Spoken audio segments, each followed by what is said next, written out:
Hello guys, very good morning. ಎಲ್ಲರೂ ಹೇಗಿದ್ದೀರಾ? I hope ಎಲ್ಲರೂ ಚೆನ್ನಾಗಿದ್ದೀರಾ ಅಂತ ಅನ್ಕೊಂಡಿದ್ದೀನಿ. ಇವತ್ತು ಗುರುವಾರ. ಆ್ಯಕ್ಚುಲಿ ರಾಯರೆಲ್ರಿಗೂ ಒಳ್ಳೇದು ಮಾಡಲಿ ಅಂತ ಕೇಳ್ಕೊಂಡು ಇವತ್ತಿನ ಬ್ಲಾಗ್ ಸ್ಟಾರ್ಟ್ ಮಾಡ್ತಾ ಇದ್ದೀನಿ. ರಿತಿಕ್ಷನ್ ಎಲ್ಲ ಸ್ಕೂಲಿಗೆ ಕಳಿಸಿದ್ದಾಯಿತು. ಈಗಷ್ಟೇ ಎಲ್ಲ ಸ್ನಾನ ಗಿನ ಎಲ್ಲ ಆಗಿದೆ. ಇನ್ನೇನು ಪೂಜೆ ಮಾಡಿ ನಾನು ಕೂಡ ಅಂಗಡಿಗೆ ಹೋಗಬೇಕು. ಅಂಗಡಿಗೆ ಆ್ಯಕ್ಚುಲಿ ಇವತ್ತು ತೆಗಿಯೋಕ್ಕೆ ಹೋಗಿದ್ದಾರೆ ಲೋಕಿ. ಸೊ ನಾನು ಮನೇಲಿ ಪೂಜೆ ಮಾಡಿ ಹೋಗೋಣ ಅಂತ ಅಂದ್ಕೊಂಡಿದ್ದೀನಿ. ಅಮ್ಮ ಕೂಡ ಫ್ರೆಶ್ ಅಪ್ ಆಗ್ತಾ ಇದ್ದಾರೆ. ಗುರುವಾರ ಬಂತು ಅಂದ್ರೇ ಒಂದು ಪಾಸಿಟಿವ್ ವೆಬ್ಬು. ಆ್ಯಕ್ಚುಲಿ ಏನಪ್ಪ ಅಂತ ಹೇಳಿದ್ರೆ, ನಾನು ಫಸ್ಟೆಲ್ಲ ಗುರುವಾರ ಮಾಡ್ತಿರ್ಲಿಲ್ಲ, ಈಗೀಗ ಮಾಡ್ತಾಯಿದ್ದೀನಿ. ಬಟ್ ಟ್ರೆಂಡು ಅಂತ ಏನಲ್ಲ, ನಾನು ಕೂಡ ನೋಡಿ ನನಗೂ ಎಕ್ಸ್ಪೀರಿಯೆನ್ಸ್ ಆದಮೇಲೆ ಸೊ ಮಾಡೋಣ ಅಂತ ಹೇಳಿ ಮಾಡ್ತಾಯಿದ್ದೀನಿ ಅಷ್ಟೇ. ನಾನು ಬಿದ್ದಾಗ ಮಾಡಿಲ್ಲ, ಈಗ ಕಂಟಿನ್ಯೂ ಮಾಡ್ತಾಯಿದ್ದೀನಿ. ಸೊ ಇವತ್ತು ಆ್ಯಕ್ಚುಲಿ ಅಮ್ಮನ ಕೈ ಅಂತೂ ತುಂಬ ಅಂದರೆ ತುಂಬ ನೋವಾಗಿದೆ. ಯಾಕೆ ಏನು ಅಂತ ಶೇರ್ ಮಾಡ್ತೀನಿ. ನಾನಂತೂ ಅಮ್ಮ ಇಲ್ದಿರ ಏನೂ ಅಲ್ಲ, ಝೀರೋ ಅಂತ ಹೇಳ್ಬೋದು. Full zero. ನನಗೆ ಆ್ಯಕ್ಚುಲಿ ಒಬ್ಬರು ಕ್ವಶನ್ ಕೂಡ ಕೇಳಿದರು, ಎಲ್ಲ ಅಮ್ಮ ಅಮ್ಮ ಅಂತಲೇ ಅಂತೀರಲ್ಲ ಅಂತ. ಸೊ ಗಂಡ ನೋಡಲ್ಲ ಅಂತೆಲ್ಲ ನೋಡ್ತಾರೆ, ಬಟ್ ನನ್ನ ಗಂಡಂಗೆ ಆಗಲಿ ನನಗೆ ಆಗಲಿ ಬೆಂಬಲವಾಗಿ ನಿಂತಿರೋದು ಬಂದು ನನ್ನ ಫ್ಯಾಮಿಲಿ ಅಷ್ಟೇ. ನನ್ನ ಅಕ್ಕಂದಿರು, ನನ್ನ ಭಾವಂದಿರು, ನನ್ನ ಅಮ್ಮ, ಆ ಥರ. ಸೊ ಅಮ್ಮನ ಕೈ ಅಂತೂ ಫುಲ್ಲು ತೂತಾಗ್ಬಿಟ್ಟಿದೆ ಗೈಸ್. ಯಾಕೆ ಅಂತ ಮನೆ ಹತ್ರ ಹೋಗಿ ಹೇಳ್ತೀನಿ ನಾನು. ಈ ಫಿಂಗರ್ ಇರುತ್ತಲ್ಲ, ಇದೆಲ್ಲ ಇಲ್ಲೆಲ್ಲ ತೂತಾಗ್ಬಿಟ್ಟಿದೆ. ನೋಡಿದ್ರೆ ತುಂಬ ಬೇಜಾರಾಗುತ್ತೆ. ಆ್ಯಕ್ಚುಲಿ ಒಂದು ಮಿಸ್ಕಮ್ಯುನಿಕೇಷನ್ನು ಆಗಿಬಿಡ್ತು ನನಗೆ. ಸೊ ನನಗೆ ಗೊತ್ತಿಲ್ಲ. ಅಮ್ಮಂಗೆ ಸ್ವಲ್ಪ ಬಟ್ಟೆ ಒಗೆಯೋಕ್ಕೂ ಕೂಡ ಹೇಳ್ಬಿಟ್ಟೆ. ಅಮ್ಮ ಪಾಪ ಏನೂ ಹೇಳಲೇ ಇಲ್ಲ, ಬೇಜಾರು ಮಾಡ್ಕೊಂಡು ಮಾಡಿದ್ರು. ಆಮೇಲೆ ಗೊತ್ತಾಯಿತು ಹಿಂಗಾಗಿದೆ ಅಂತ ಹೇಳೋದಲ್ವ ಅಂತ ಹೇಳಿ ಬೇಜಾರಾಯಿತು. ಸೊ ಪೂಜೆ ಮಾಡಿ ಅದು ಯಾಕೆ ಏನಾಗಿದೆ ಅದು ಕೂಡ ಇನ್ಫಾರ್ಮೇಷನ್ ಕೊಡ್ತೀನಿ. ಸೊ ಪೂಜೆ ಮಾಡಿ ವ್ಲಾಗ್ ಸ್ಟಾರ್ಟ್ ಮಾಡ್ತೀನಿ ಗೈಸ್. ಬನ್ನಿ. ಫೈನಲಿ ಈಗಷ್ಟೇ ಎಲ್ಲ ಪೂಜೆ ಮುಗಿಸಿ ಅಂಗಡಿಗೆ ಹೊರಡಬೇಕು. ನಮ್ಮ ಸಾಹೇಬ್ರು ನನ್ನೇ ನೋಡ್ತಾ ಇದ್ದಾರೆ. ಬೈಲಿ ತೋರಿಸ್ತೀನಿ. ಅವನು ಕೂಡ ನನ್ನ ಜೊತೆ ಎದ್ದು ಇದು ಎತ್ಕೋತೀನಿ. ಸೊ ಎದ್ದು ಪೂಜೆ ಮಾಡಿ ಅವನೇನು ತೋರಿಸ್ತಾ ಇರೋದು ಹೇಳಿ ನೋಡೋಣ, ಯಾರಿಗಾದ್ರೂ ಗೆಸ್ ಆದರೆ. ಆ್ಯಕ್ಚುಲಿ ನಾನು ಲಿಪ್ ಬಾಮ್ ಹಚ್ಕೊಂಡೆ ಹೊಡ್ಕೊಂಡಿದ್ದೆ ಅಂತ, ಅವನು ಹಚ್ಕೊಂಡಿದ್ದಂತ ತೋರಿ. ಹೆಂಗೆ ಹಚ್ಕೊಂಡೆ? ಅಲ್ಲಿ ತೋರಿಸು, ಹೆಂಗೆ ತುಟಿಗೆ ತೋರಿಸು. ಹಚ್ಕೊಂಡಿದ್ಯಾ ಸುಂದ್ರ ನೀನು? ಅದೇ ಹೆಂಗೆ ಹಚ್ಕೊಳೋದು? ಕೈಯಲ್ಲಿ ತೋರಿಸು. ಕೈಯಲ್ಲಿ ಹೆಂಗೆ ಹಚ್ಕೊಂಡೆ? ಕೈಗೂ ಹಚ್ಕೊಂಡ್ಬಿಟ್ಟಿದ್ದಾನಂತೆ ನೋಡಿ. ಹೆಂಗಂತ ಇದೆ? ಕಮ್ಮಂತ ಇದೆ. ಹೆಂಗೆ? ನಾಚಿಕೆ ಆಗೋಯ್ತು. ಸೊ ಈಗ ಅಂಗಡಿಗೆ ಹೋಗಿ ಅಂಗಡಿಲಿ ವ್ಲಾಗ್ ಸ್ಟಾರ್ಟ್ ಮಾಡೋಣ. ಬನ್ನಿ. ಬಾಯ್ ಮಾಡಿಬಿಡು. ಬಾಯ್. ಅಂಗಡಿಗೆ ಹೋಗೋಣ. ಹೋಗೋಣ. ಸುಂದ್ರ ಟೋಪಿ ಎಲ್ಲ ನಿಂದು? ಟೋಪಿ. ಈಗ ಏನು ಗೊತ್ತಾ, ಋತ್ವಿಕ್ ಆ್ಯಕ್ಚುಲಿ ಅವ್ರ ಅಪ್ಪನ ಹೆಸರು ಹೇಳೋದನ್ನು ಕಲ್ತ್ಕೊಂಡಿದ್ದಾನೆ. ಅವ್ರ ಅಪ್ಪನ ಹೆಸರು ಹೇಳ್ತೀನಿ ನೋಡಿ. ಬಾಯ್ಲಿ ಚಿನ್ನು, ಬಾಯ್ಲಿ. ಕೂತ್ಕೊಂಡಿದ್ಯಾ? ಇಲ್ಲಿ ಬಾ. ಹೇಳು ಪಪ್ಪನ ಹೆಸರೇನು?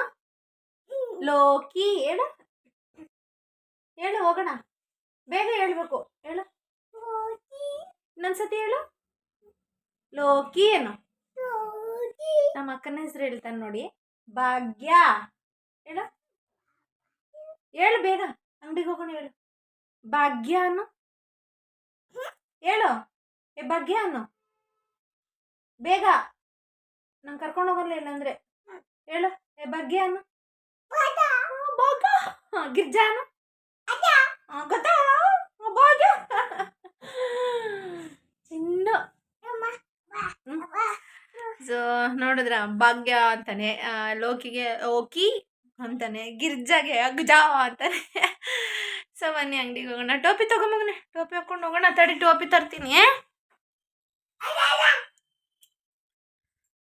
ಹೋಗ್ಬೇಕು. ವೆದರ್ ಅವನಿಗೆ ಕೋಲ್ಡ್ ಇರೋದ್ರಿಂದ ಕೋಲ್ಡ್ ಆಗುತ್ತೆ ಅಂತ ಹೇಳಿ ಟೋಪಿ ಹಾಕೊಂಡು ಕರ್ಕೊಂಡು ಹೋಗ್ತೀನಿ ಅಷ್ಟೇ. ಬಾ ಬಾ ಬಾ ಬಾ ಬಾ ಬಾ ಎದ್ದೇಳು ಬೇಗ. ಟೋಪಿ ಹಾಕೊಂಡು ರೆಡಿ ಆಗಿದ್ದಾರೆ. ಬಾಯ್ ಮಾಡ್ಬಿಡು. ಬಾಯ್. ಹೆಂಗಪ್ಪ ಚಳಿ ಮಾಡೋದು? ಚುಡಿ. ಸುಂದ್ರ. ಬಾಯ್. ಸೊ ಅಂಗಡಿಗೆ ಈಗಷ್ಟೇ ಬಂದಿದ್ದೀನಿ. ಬಂದು ಅಂಗಡಿಲಿ ಪೂಜೆ ಮಾಡಿ ಅಂಗಡಿಲೆಲ್ಲ ಮುಗಿಸಿ ಪುಟಾಣಿ ಜೊತೆ ಸದ್ಯಕ್ಕಿದ್ದೀನಿ. ಮನೆ ಹತ್ರ ಹೋಗಿ 10 ಗಂಟೆ. ಇವಾಗ ಟೈಮ್ ಬಂದು ಆ್ಯಕ್ಚುಲಿ 9:15 ಆಗಿದೆ. ಸೊ 10 o'clockವರೆಗೂ ಇಲ್ಲೇ ಇರ್ತೀನಿ. ಇಲ್ಲಿದ್ದು ಸ್ಕೂಲ್ ಬೆಲ್ ಹೊಡೆದ್ಮೇಲೆ ಮನೆ ಹತ್ರ ಹೋಗಿ ಏನು ಕೆಲಸ ಮಾಡ್ತಿದ್ದಾರೆ ಅಂತ ತೋರಿಸ್ತೀನಿ. ಮೋಸ್ಟ್ಲಿ ಇವತ್ತು ಯಾರೂ ಬರಲ್ಲ ಅಂತ ಅಂದ್ಕೊಂಡಿದ್ದೀನಿ. ಮತ್ತು ಆಗಲೇ ನಾನು ಹೇಳಿದೆ ಅಮ್ಮನ ಕೈಯೆಲ್ಲ ಪಾಪ ತುಂಬ ತೂತು ತೂತು ಆಗಿಬಿಟ್ಟಿದೆ ಅಂತ. ಏನು ಕೆಲಸ ಮಾಡಿ ಯಾಕೆ ಹಂಗಾಗಿದೆ ಅನ್ನೋದನ್ನು ಅಲ್ಲೋಗಿ ತೋರಿಸ್ಬಿಟ್ಟು ಶೇರ್ ಮಾಡ್ತೀನಿ. ಸೊ ಅಮ್ಮ ಆ್ಯಕ್ಚುಲಿ ನಿಧಾನಕ್ಕೆ ಮಾಡ್ತಾಯಿದ್ದಾರೆ. ನನಗೆ ಗೊತ್ತಿಲ್ದಿರ ಹೇಳಿದ್ದು ನನಗೆ ತುಂಬ ಅಂದರೆ ತುಂಬಾ ಫೀಲ್ ಆಗಿದೆ ಆ್ಯಕ್ಚುಲಿ. ಸೊ ನಾನು ಅಮ್ಮನಿಗೆ ಬಟ್ಟೆ ಒಗಿ ಅಂತ ಹೇಳ್ಬಾರ್ದಿತ್ತು. ಬಟ್ ನಿಜವಾಗ್ಲೂ ಹೇಳ್ತಿದ್ದೀನಿ, ನನಗೆ ಅಷ್ಟೊಂದು ಆಗಿದೆ ಅನ್ನೋದು ಗೊತ್ತಿರಲಿಲ್ಲ. ಸೊ ನಾನು ಅಂದ್ಕೊಂಡೆ ಏನೋ ಉರಿ ಅಂತ ಆಗ್ತಿದೆ ಅಂತ. ನಾರ್ಮಲ್ ಇವಾಗ ನಾವೆಲ್ಲ ಹಸಿಮೆಣ್ಸಿನ್ಕಾಯಿ ಏನಾದರೂ ಮುಟ್ಟಿದ್ರೆ ಉರಿಯುತ್ತಲ್ಲ, ಆ ಥರ ಅಂದ್ಕೊಂಡು ಇದು ಮಾಡಿದೆ ಅಷ್ಟೇ. ಸೊ ಸಾರಿ ಅಂತ ಕೇಳ್ತಾ ಬನ್ನಿ ಅಲ್ಲಿ ಹೋಗಿ ಅಮ್ಮನ ಹತ್ರ ಆಮೇಲೆ 10 ಗಂಟೆಗೆ ಬೆಲ್ ಹೊಡೆದ್ಮೇಲೆ ಹೋಗಿ ಶೇರ್ ಮಾಡ್ತೀನಿ ಗೈಸ್. ಬಾರೋ ಈ ಕಡೆ. ಈಗಷ್ಟೇ ಮನೆ ಹತ್ರ ಕೂಡ ಬಂದೆ. ಇವತ್ತು ಆ್ಯಕ್ಚುಲಿ ಯಾರೂ ಬರಲ್ಲ ಅಂತ ಹೇಳಿದರು, ಹಾಗಾಗಿ ಬರಲ್ಲ ಅಂದ್ಕೊಂಡಿದ್ದೆ. ಸೊ ಕಾರ್ಪೆಂಟರು ಮತ್ತು ಪೇಂಟ್ ಅಂಕಲ್ಲು ಬಂದಿದ್ದಾರೆ. ಪೇಂಟ್ ಅಂಕಲ್ ಆ್ಯಕ್ಚುಲಿ ಯಾರನ್ನೂ ಕೆಲಸದವ್ರನ್ನೇನೂ ಕರ್ಕೊಂಡು ಬಂದಿಲ್ಲ. ಸೊ ಅವರೇ ಕಿಟಕಿಗಳಿಗೆಲ್ಲ ಮತ್ತು ಪ್ರೈಮರ್ ಹೊಡಿಬೇಕಲ್ಲ, ಮತ್ತು ಲಪ್ಪ ಅದಕ್ಕೂ ಹಚ್ಚಬೇಕು. ಸೊ ಗ್ಲಾಸಸ್ಗೆಲ್ಲ ಕರೆ ಆಗುತ್ತೆ ಅಂಥೇಳಿ ಅದು ಟೇಪ್ ತೊಗೊಂಡು ಸೊ ಫುಲ್ಲು ಟೇಪಲ್ಲಿ ಸುತ್ತಾ ಇದ್ದಾರೆ. ಇನ್ನು ಕಾರ್ಪೆಂಟ್ರು ಕೂಡ ಬಂದಿದ್ದಾರೆ. ಅವರು ಕಿಟಕಿ ಡೋರು ಎಲ್ಲ ರೆಡಿ ಮಾಡಿದ್ದಾರೆ. ಸೊ ಕಿಟಕಿಗೆ ಆ್ಯಕ್ಚುಲಿ ಗ್ಲಾಸ್ ಕೂರಿಸ್ತಾ ಇದ್ದಾರೆ. ನೀವು ನೋಡ್ತಿರ್ಬೋದು, ಸೈಜ್ ವೈಸ್ ಕಟ್ ಮಾಡಿಸ್ಕೊಂಬಂದಿರ್ತಾರಲ್ಲ. ಸೊ ಹಾಗಾಗಿ ಯಾವ್ಯಾವ ಸೈಜದು ಏನೇನು ಅಂತ ಹೇಳಿ ಕಟ್ ಮಾಡ್ತಿದ್ದಾರೆ. ಇನ್ನೊಂದು 4-5 ಕಿಟಕೀಸ್ ಇದೆ ಅಷ್ಟೇ, ಇಲ್ಲೆಲ್ಲ ಮಾಡಿ ಇಟ್ಟಿದ್ದಾರೆ. ಸೊ ಇನ್ನು ಅಲ್ಲಿ ಅಂಕಲ್ ಮಾಡ್ತಿದ್ದಾರಲ್ಲ ಅದಷ್ಟು ಪೆಂಡಿಂಗ್ ಇದೆ. ಅವ್ರ ಹಿಂದೆ ಇರೋದು ಎಲ್ಲ ಮಾಡಿ ಇಟ್ಟಿದ್ದಾರೆ. ಇನ್ನೊಬ್ಬರು ಕಾರ್ಪೆಂಟ್ರು ಕಿಚನಲ್ಲಿ ರೆಡಿ ಮಾಡ್ತಾ ಇದ್ದಾರೆ. ಸೊ ಅವ್ರು ಬಂದು ಬೀಡಿಂಗ್ ಹೊಡ್ಕೊಡ್ತಾ ಇದ್ದಾರೆ. ಒಬ್ಬೊಬ್ಬರು ಒಂದೊಂದು ಕೆಲಸ ಮಾಡ್ತಾ ಇದ್ದಾರೆ. ಪೇಂಟ್ ಆ್ಯಕ್ಚುಲಿ ಇನ್ನು ಒಳಗಡೆ ಸ್ಟಾರ್ಟ್ ಮಾಡಬೇಕು. ಒಂದು ಕೋಟ್ ಮಾಡಿದ್ದಾರೆ, ನೀವು ನೋಡ್ತಿರ್ಬೋದು. ಇನ್ನೊಂದು ಕೋಟ್ ಇದೆ. ಸೊ ಅಲ್ಲೆಲ್ಲ ಮಳೆ ಎಲ್ಲ ಇದೆ, ಹಾಗಾಗಿ ಋತ್ವಿಕ್ನ ಲೋಕಿ ಎತ್ಕೊಂಡಿದ್ದಾರೆ. ಇನ್ನು ಏನೇನು ಕೆಲಸ ಮಾಡ್ತಿದ್ದಾರೆ ಅಂತ ನೋಡೋಣ ಅಂತ ಮಾವ ಕೂಡ ಬಂದಿದ್ದಾರೆ. ಕೆಲಸ ಅಂತೂ ಬೇಗ ಬೇಗ ನಡೀತದೆ. ಬಟ್ ಇನ್ನು 4 ತಿಂಗಳಿದೆ ಗೈಸ್ ಗೃಹ ಪ್ರವೇಶಕ್ಕೆ. ಸೊ ಏನೇನು ಮಾಡಬೇಕು, ಏನೇನು ಮಾಡಬಾರ್ದು ಅನ್ನೋದು ನಾವು ಅದ್ರ ಬಗ್ಗೆ ಇನ್ನೂ ಪ್ಲ್ಯಾನ್ ಕೂಡ ಹಾಕ್ಕೊಂಡಿಲ್ಲ. ಆ್ಯಕ್ಚುಲಿ ಮಾವ ಮರ ಎಲ್ಲ ಚೆಕ್ ಮಾಡ್ತಾಯಿದ್ರು. ಸೊ ಯಾವ್ಯಾವ ಮರ ಚೆನ್ನಾಗಿದೆ ಅಂಥೇಳಿ. ನಾವು ತೊಗೊಂಬಂದಿದ್ದು ರೆಡಿ ಮರ ಏನೂ ತೊಗೊಂಬಂದಿರಲಿಲ್ಲ. ಟೀಕುಡ್ ಮರನೇ ಕೂಯಿಸಿದ್ವಿ. ಸೊ ಅದನ್ನು ಕೂಯಿಸಿ ಒಣಗಿಸಿ ಅದ್ರಲ್ಲಿ ಮಾಡಿಸಿರೋದು. ಸೊ ಮರ ಎಲ್ಲ ಚೆನ್ನಾಗಿ ಬಂದಿದೆ, ನನಗೂ ಬೇಕು ಅಂಥೇಳಿ ನಾವು ಮರ ತಂದಿದ್ವಲ್ಲ, ಅವ್ರ ಹತ್ರ ಕಾಲ್ ಮಾಡಿಬಿಟ್ಟು ಮಾತಾಡ್ತಾ ಇದ್ದಾರೆ. ಸೊ ಮರ ಇದೆಯಾ ಅಂತ ಏನು ಅಂತ. ಮರ ಇದೆ ಅಂತ ಹೇಳಿದ್ರು, ಹಾಗಾಗಿ ಆಮೇಲೆ ಹೋಗ್ತಾರೆ. ಇನ್ನು ನಾನು ಆಗಲೇ ಹೇಳಿದ್ದೆ ಅಮ್ಮನಿಗೆ, ಸೊ ಕೈಯೆಲ್ಲ ತೂತಾಗಿದೆ ಯಾಕೆ ಅಂತ ಮನೆ ಹತ್ರ ಹೋಗಿ ತೋರಿಸ್ತೀನಿ ಅಂತ. ಈಗೇನಿಲ್ಲ, ಎಲ್ಲ ಸಿಮೆಂಟ್ ಹಾಕಿದ್ದಾರಲ್ಲ ಅವರು.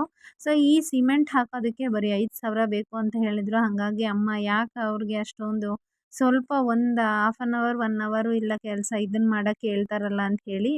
ಸೊ ಇಲ್ಲೆಲ್ಲ ಆ್ಯಕ್ಚುಲಿ ಅಮ್ಮನೇ ಸಿಮೆಂಟ್ ಹಾಕಿದ್ದು. ಸೊ ಲೋಕಿ ಕಲಿಸ್ಕೊಟ್ಟಿದ್ದು ಅಮ್ಮ ಸಿಮೆಂಟ್ ಹಾಕಿದ್ದು ನೋಡ್ತಿರ್ಬೋದು. ಹಿಂದೆ ಎಲ್ಲ ಪೈಪೆಲ್ಲ ನೀಟಾಗೇ ಮಾಡಿದ್ದಾರೆ. ಬಟ್ ಅಮ್ಮನ ಕೈ ಅಂತೂ ಫುಲ್ಲು ತೂತಾಗಿದೆ ಗೈಸ್. ಸೊ ಬನ್ನಿ ಮನೆ ಹತ್ರ ಹೋಗಿ ಶೇರ್ ಮಾಡ್ತೀನಿ. ನೋಡಿದ್ರಲ್ಲ ಮನೆ ಹತ್ರ ಏನೇನು ಕೆಲಸ ನಡೀತಾ ಇದೆ ಅಂತ.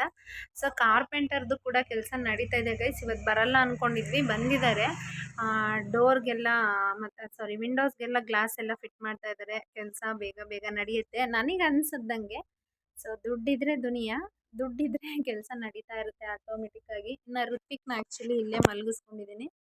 ಸೊ ನಾನು ಇವಾಗ ಇಲ್ಲೇ ಮಲ್ಕೊತೀನಿ, ಅಂಗಡಿಲೇ ಮಲಗಿಸ್ಕೊಂಡಿರ್ತೀನಿ. ಯಾಕೆ ಅಂತ ಹೇಳಿದ್ರೆ ಅಮ್ಮ ಎಲ್ಲ ಅಲ್ಲಿ ಮನೆ ಹತ್ರ ಕೆಲಸ ಮಾಡಿಸ್ತಾ ಇರ್ತಾರಲ್ಲ, ಹಾಗಾಗಿ ಒಬ್ಬನೇ ಮಲಗ್ಸೋದಕ್ಕಾಗಲ್ಲ. ಸೊ ನನ್ನ ಹತ್ರ ನಾನು ನೋಡ್ಕೊತಾ ಇರ್ತೀನಿ. ಇನ್ನು ಅಮ್ಮನಿಗೆ ಕೈ ಯಾಕೆ ತೂತಾಗಿದೆ ಅನ್ನೋದನ್ನು ಕೂಡ ಹೇಳ್ತೀನಿ ಅಂದಿದ್ದೆ. ಅದು ಆ್ಯಕ್ಚುಲಿ ನಿಮ್ಗೆ ತೋರಿಸಿದ್ದೀನಿ ಅಂದ್ಕೊಂಡಿದ್ದೀನಿ. ಸಿಮೆಂಟಲ್ಲೆಲ್ಲ ಅಮ್ಮ ಕೆಲಸ ಮಾಡಿ ಫುಲ್ಲು ಇದು 4 ಬೆರಳು ಕೂಡ ತೂತಾಗ್ಬಿಟ್ಟಿದೆ. ನನಗಂತೂ ನಿಜವಾಗ್ಲೂ ಅದು ಆ ರೀತಿ ಆಗುತ್ತೆ ಅಂತ ಪ್ರಾಮಿಸ್ ನನಗೆ ಗೊತ್ತಿರಲಿಲ್ಲ. ಬಟ್ ನನಗೆ ಇನ್ನೂ ಅದು ಬೇಜಾರು ಹೋಗ್ತಾ ಇಲ್ಲ ಗೈಸ್. ಅಮ್ಮನ ಕೈ ಆ ರೀತಿ ಆಗಿದ್ರು ನಾನೆಲ್ಲೋ ಕೆಲಸ ಹೇಳಿಬಿಟ್ನೇನೋ ಅಂತ ಅನ್ನಿಸ್ತಾ ಇದೆ ನನಗೆ. ನಿಜವಾಗ್ಲೂ ಗೊತ್ತಿಲ್ದಿರ ಆಗಿರೋ ಮಿಸ್ಟೇಕು. ಬಟ್ ಆಮೇಲೆ ಅನ್ನಿಸ್ತಾ ಇದೆ, ಮಕ್ಕಳೇ ತಾಯಿಗೆ ಹಂಗೆ ಅರ್ಥ ಮಾಡ್ಕೊಂಡಿಲ್ಲ ಅಂದರೆ ಇನ್ಯಾರು ಅರ್ಥ ಮಾಡ್ಕೊತಾರೆ ಅಂತ. ಇನ್ನು ಎಲ್ಲ ನಿಮ್ಮ ತಾಯಿನೇ ಅಂತಲೇ ಕೇಳ್ತೀರಾ ನೀವು. ಹೌದು, ನನಗೆ ನನ್ನ ಫ್ಯಾಮಿಲಿನೇ. ಅಮ್ಮ, ಅಕ್ಕ, ಭಾವಂದಿರು ಎಲ್ಲರೂ ಅಷ್ಟೇ. ದೇವರು ನನಗೇನು ಕೊಟ್ಟಿದ್ದಾನೋ ಬಿಟ್ಟಿದ್ದಾನೋ ಗೊತ್ತಿಲ್ಲ. ಬಟ್ ಒಂದು ಒಳ್ಳೆ ಸಪೋರ್ಟಿಂಗ್ ಫ್ಯಾಮಿಲಿ ಕೊಟ್ಟಿದೆ ನನಗೆ. ಏನೇ ಕಷ್ಟ ಅಂದ್ರೂ ಕೂಡ ಎಂಟೈರ್ ಫ್ಯಾಮಿಲಿ ನನ್ನ ಸಪೋರ್ಟಿಗೆ ನಿಂತ್ಕೊಳ್ಳುತ್ತೆ. ಸೊ ಅದಕ್ಕೆ ನಾನು ಯಾವತ್ತೂ ಚಿರಋಣಿ. ನನಗೇನು ಕೊಟ್ಟಿಲ್ಲ ಅಂದರೂ ಪರವಾಗಿಲ್ಲ, ಈ ಸಪೋರ್ಟ್ ಯಾವಾಗಲೂ ಇರಲಿ, ದೇವ್ರು ಯಾವಾಗಲೂ ಇದನ್ನು ಕರುಣಿಸ್ಲಿ ಅಂತ ಕೇಳ್ಕೊತೀನಿ. ಬೇರೆ ನನಗಿನ್ನೇನು ಬೇಡ. ಆಮೇಲೆ ಏನೇ ಕಷ್ಟ ಬಂದ್ರೂ ಎಲ್ಲ ತಡ್ಕೊಳೋ ಶಕ್ತಿ ಕೊಡು ಅಂತ ಕೇಳ್ತೀನಿ. ಸೊ ನೋಡಿದ್ರಲ್ಲ, ಇವತ್ತಿನ ವ್ಲಾಗ್ ಇದಾಗಿತ್ತು ಗೈಸ್. ವಿಡಿಯೋ ಇಷ್ಟ ಆಗಿದೆ ಲೈಕ್ ಮಾಡಿ, ಶೇರ್ ಮಾಡಿ. ಹಾಗೆ ಇನ್ನೂ ಯಾರ್ಯಾರು ನನ್ನ ಚಾನಲ್ನ ಸಬ್ಸ್ಕ್ರೈಬ್ ಮಾಡಿಲ್ಲ, ಸೊ ಪ್ಲೀಸ್ ಸಬ್ಸ್ಕ್ರೈಬ್ ಮಾಡ್ಕೊಂಡು ಸಪೋರ್ಟ್ ಮಾಡಿ ಅಂತ ಹೇಳ್ತಾ ಇಲ್ಲಿಗೆ ಇವತ್ತಿನ ವ್ಲಾಗ್ ಮುಗಿಸ್ತಾ ಇದ್ದೀನಿ. ಬಾಯ್, ಟೇಕ್ ಕೇರ್.